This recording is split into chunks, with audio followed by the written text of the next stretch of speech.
अस्सलाम वालेकुम नाज़रीन इकराम, आज हमारा सफ़र है जी इस्लामाबाद से रावलाकोट, रावलाकोट से बाग और फिर इस तरह घूमते घूमते मुज़फ़्फ़राबाद और वापस इंशाल्लाह हम आएंगे फिर इस्लामाबाद कल रात तक। हुआ कुछ इस तरह, मेरे दोस्त आए हैं जी स्पेन से, सलीम कियानी साहब, और साथ उनके भांजे हैं रिजवान कियानी। तो प्लान काफ़ी देर से हमारा तैयार था, वक्त आज मिला हमें। तो सुबह 7 बजे निकले हैं हम लोग। अभी हम रुके हैं कोटली सतिया का एरिया है नीला संद। इसके आपको कुछ शॉट्स दिखाते हैं और साथ में आपको तारफ़ कराता हूँ अपने प्यारे भाई सलीम कियानी साहब का। ये देखें जी नीला संद, यहाँ लोग आते हैं पिकनिक के लिए। नेचुरल जो है ये पानी आप देखें, नेचुरल पानी है ये। और अभी हम ट्राई कर रहे हैं जी कुछ ड्रोन शॉट लेने के। ये मेरा बेटू उमर। हम लोग इंशाल्लाह कोटली सतियाँ क्रॉस करके तो मलोट सतियाँ के मुकाम पे जो आज़ाद कश्मीर में एंटर होंगे जी। उसके बाद रावलाकोट से बनजोसा। और हमारे साथ हमारा बेटू है जी रिजवान इधर आए। ये जी ये हमारे जी रिजवान कियानी, और सारा बोझ इनके ऊपर है क्योंकि ड्राइव ये कर रहे हैं। ठीक है जी। और मेरा बेटा जो है ना वो कैमरा लिए हमारी तरफ देख रहा है।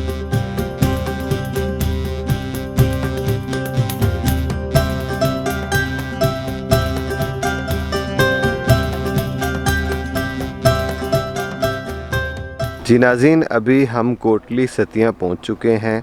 कोटली सतियाँ का जो मेन बाज़ार है उससे तकरीबन 1 किलोमीटर हम लोग आगे आए हैं। ये जो रास्ता आपको दिखाई दे रहा है, ये सड़क ये आ रही है रावलपिंडी की जानिब से। और इंटरेस्टिंग चीज़ आपको ये बतानी थी कि इस जगह 2 रास्ते हैं। ये राइट को जो जा रहा है ये कश्मीर की तरफ, हम इधर जाएंगे। और ये जो आपको बाएं जानिब सड़क दिखाई दे रही है ये पतरियाटा जा रही है सीधी। बिन फॉरेस्ट रेस्ट हाउस, पुफंडी टॉप और बुर्ज, इसके अलावा एक और टॉप है, यहाँ से मुझे सही तरह दिखाई नहीं दे रहा। तो यहाँ से अगर आप देखें ख़ास मलोट सतियाँ यहाँ से 15 किलोमीटर है। वहाँ रुकेंगे थोड़ी देर। सफ़र बहुत ही ज़बरदस्त गुज़र रहा है। और सुबह का जो वक्त है ये देखें, ये आपको सूरज दिखाता हूँ। ये इन दरख्तों की आहा ओट में क्या बात है जी।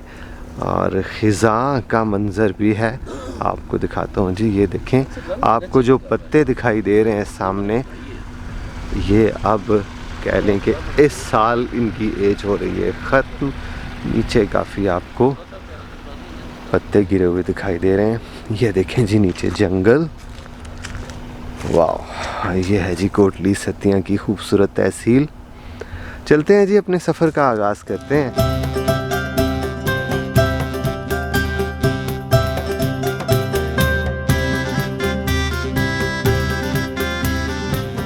जी नाज़रीन, अभी हम पहुँचे हैं झंगला गला और यहाँ हम चाय पियेंगे। चिश्ती होटल है यहाँ जहाँ हम लोग रुके हैं।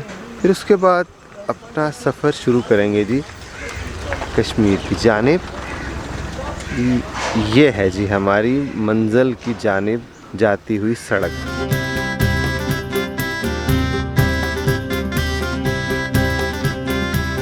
अभी हमारा सफ़र दोबारा शुरू हुआ चाहता है और ये हमारा भतीजा रिजवान जो है ड्राइव कर रहा है जी माशाल्लाह। और उमर साहब आगे बैठे हुए हैं।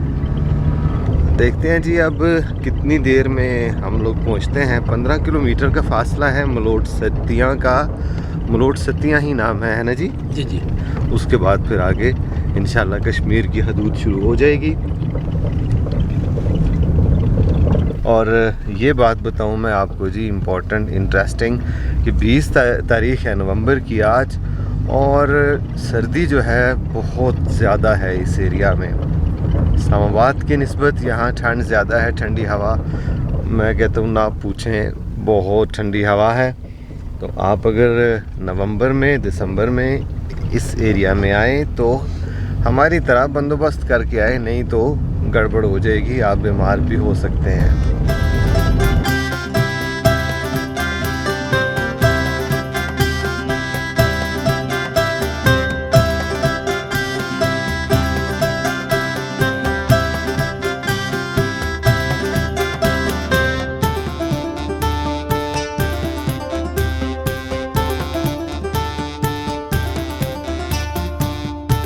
जी नाज़रीन, इस वक्त मैं जहाँ खड़ा हूँ ये सूबे पंजाब की हदूद है, यानी कोटली सतियाँ की, तहसील कोटली सतियाँ, ज़िला रावलपिंडी। अब यहाँ से हमने जाना है उस पार, वो जो सामने पहाड़ है ये मैं भी आपको दिखाता हूँ। ये है जी आज़ाद कश्मीर की हदूद। पुल आता है, इसको कहते हैं टाइम पुल। टाइम पुल क्रॉस करेंगे, उसके बाद फिर इंशाल्लाह आपको दिखाएंगे हसीन मनाजिर आज़ाद कश्मीर के।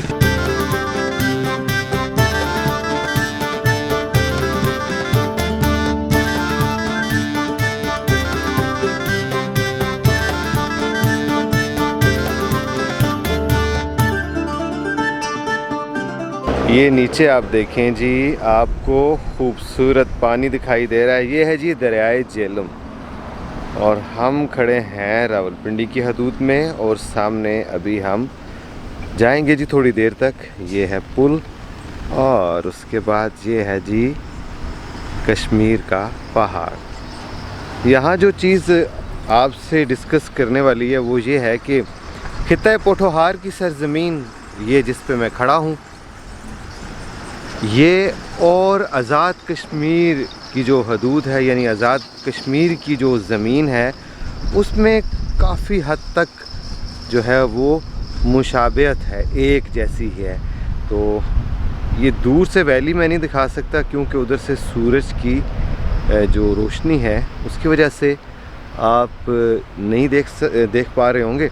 तो चलते हैं जी, ज़्यादा देर नहीं करते।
अभी हम पहुँचे हैं जी बड़ी ख़ास जगह, बताते हैं आपको।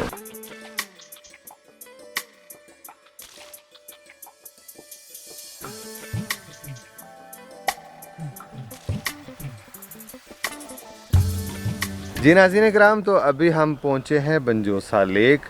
यहाँ इस तरह है जी कि कियानी साहब ने मुझे कहा जी कि पहले हम इधर जाएंगे, फिर उसके बाद कुछ और एरियाज़ हैं वो एक्सप्लोर करेंगे। तो इस झील के बारे में कुछ बताएं जी, आपकी कैसी यादें हैं, और कुछ झील के से मुतल्लिक बताएं कि पानी इसका कहाँ से आ रहा है। एक्चुअली जो बर्फ़ पड़ती है ना बैक साइड पे, तो उसी जब वो बर्फ़ पिघलती हुई जो है वो झील तक आ जाती है। तो जहाँ तक मेरी यादों का तल्लक है, बहुत सी शामें गुजारी हैं इस झील के किनारे, और बहुत अच्छी और खुशगवार यादें हैं। 97 में पहली दफ़ा आया था इस झील पे जी। उसके बाद फिर चक्कर लगते रहे, लेकिन अफसोस वाली बात यह है कि इसमें गंदगी बहुत ज़्यादा है इस दफ़ा, है ना।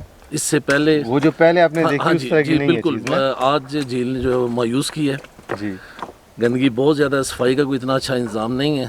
तो हमेशा की तरह सब लोगों से यही गुजारिश है कि यार कम से कम इन चीज़ों को महफूज करो।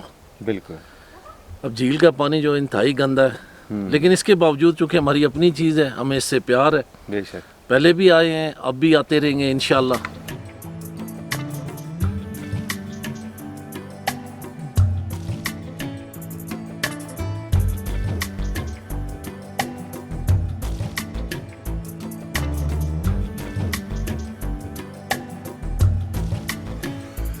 जी नाज़रीन, तो अभी हम झील के किनारे बैठे हैं, थोड़ी देर कह लें कि ब्रेक की हमने, जूस पी रहे हैं। ख़िज़ां का जो मौसम है उसकी भी एक अपनी ही कशिश हुआ करती है। कुछ लोगों को ख़िज़ां का मौसम अच्छा नहीं लगता, लेकिन हम जैसे लोगों को सारे मौसम ही अच्छे लगते हैं। क्यों जी, ऐसी बात है ना? बिल्कुल जी।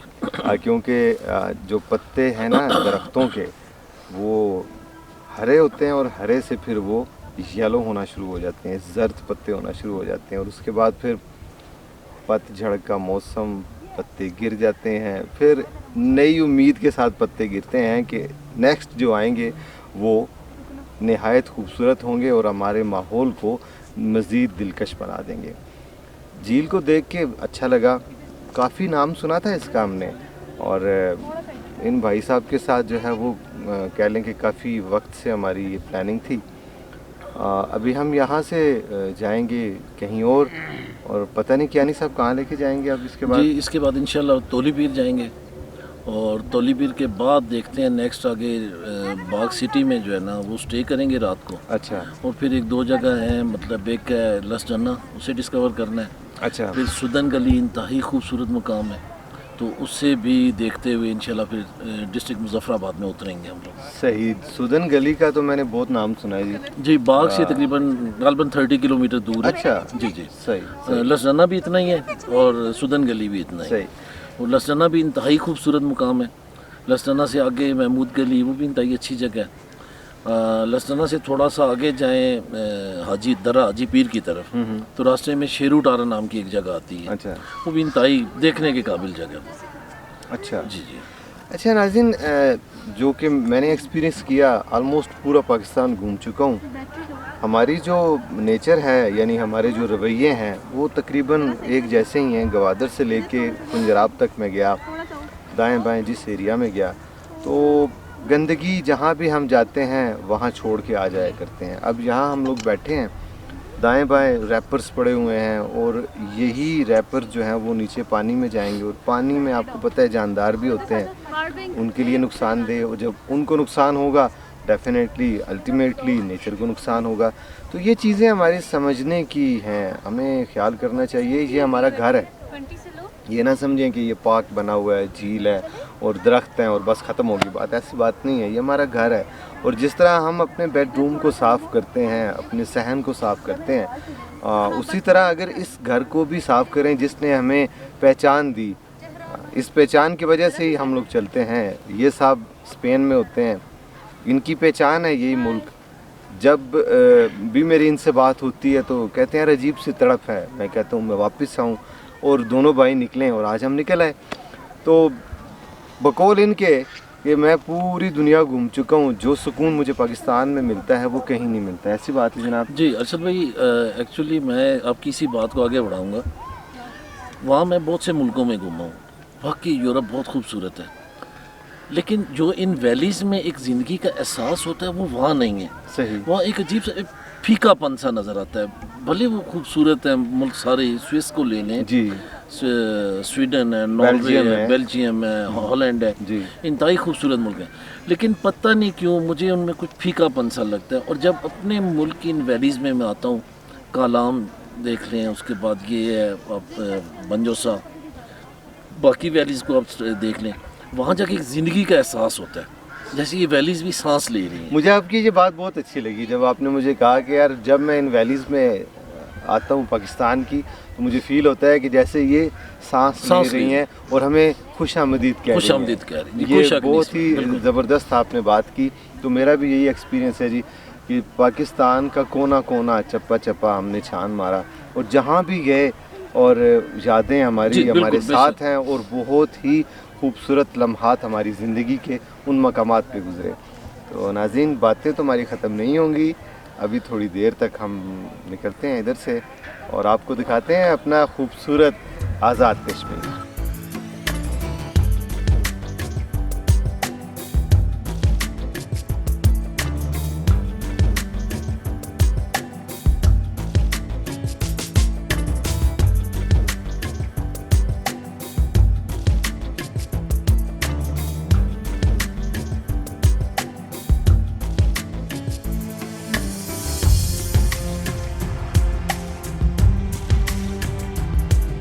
ये जी हमारा अपना जो कचरा है जी, उसको तो हमने उठा लिया। अब आपके जहन में ये क्वेश्चन होगा, नीचे जो गंद पड़ा हुआ है उसको मैंने हाथ क्यों नहीं लगाया। उसकी रीज़न ये है कि कई मेरे सब्सक्राइबर हैं, एक दो दफ़ा हमने इस तरह किया कि मुख्तलिफ़ एरियाज़ में जो कूड़ा करकट था उठा के हमने डस्टबिन में डालने के लिए इकट्ठा किया। तो कई लोग हैं यूके में और जर्मनी में, उन्होंने मुझे मना किया, कहते हैं अरशद भाई जब आप ये काम करें तो आपके हाथ में ग्लव्स होने चाहिए, क्योंकि नीचे जो चीज़ पड़ी हुई है जम्स हो सकते हैं, कोई नुकसान हो सकता है। तो थोड़ी सी तकलीफ़ तो हो रही है कि आज मैंने अपने हाथों से इसको इकट्ठा करके इसमें नहीं डाला, लेकिन उम्मीद करता हूँ कि जो बंदा इधर आएगा वो हमारी तरह इस तरह जितना भी उसके पास कूड़ा करकट है वो अपने साथ लेके जाएगा, एटलीस्ट जो उनका अपना है।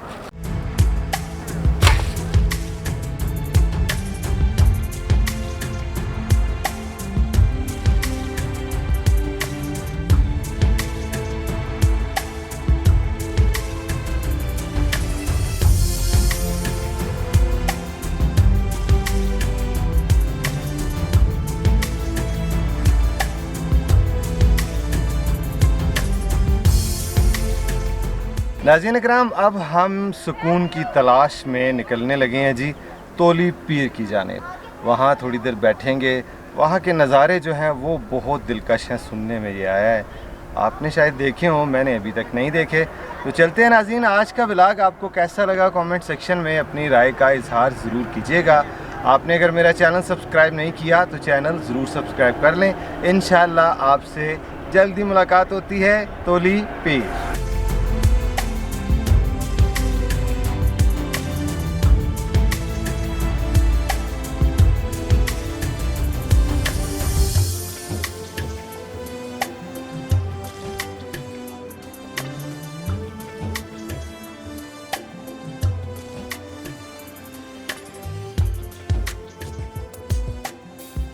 कहाँ से किस तरफ जाएंगे, कैसे मुड़ेंगे, कहाँ से किस तरफ जाएंगे, कैसे मुड़ेंगे, नहीं गलत हो गई। हूँ किधर जुलेंगे सर? तोली पी ओके।